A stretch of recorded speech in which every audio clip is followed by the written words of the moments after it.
अस्सलाम वालेकुम नाज़रीन, आऊं आहियां मोहम्मद उस्मान मल्ला। सर्वेच न्यूज़ जे सभिनी ॾिसंदड़नि खे भलीकार। बुलेटिन में शामिल कंदासीं हिन वक्त जी हिकु अहम ख़बर। कंदकोट जे सिविल अस्पताल में क़ाइम भगवान दास थैलेसेमिया सेंटर जो डीसी कश्मीर कंदकोट मुनवर अली मिठाणी पारां इफ्तिताह कयो वियो। 6 सालनि खां पोइ थैलेसेमिया सेंटर जो फ़ाल थियण ते शहरियुनि ख़ुशीअ जो इज़हार पिणु कयो आहे।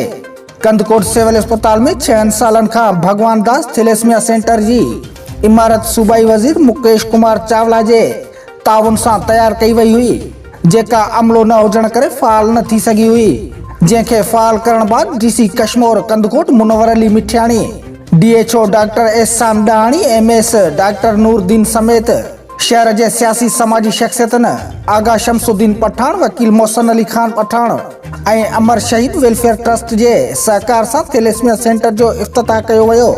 उन मौके ते डिप्टी कमिश्नर मुनवर अली मिठाणी चयो त सिहत खाते जे अमलदारनि ऐं शहर जे मुखीर हज़रात जे ताउन सां सेंटर फ़ाल कयो वियो आहे, जंहिं करे हितां जे मरीज़नि खे 24 कलाक सहूलियतूं मुहैया कयूं वेंदियूं। हुन वधीक चयो त ब्लड डोनेशन जी तमामु घणी ज़रूरत पवंदी, जंहिं करे रत जो अतियो ॾियण लाइ हितां जे शहरनि खे अॻिते अचणु घुर्जे त जीअं हिन सेंटर खे बहितर नमूने हलाए सघिजे। हुन चयो त हीउ सेंटर 4 बेडनि ते मुश्तमिल आहे, जंहिंमें 6 टेक्निकल अमलो ज़िले इंतज़ामिया जे मदद सां मुक़ररु कयो वियो आहे।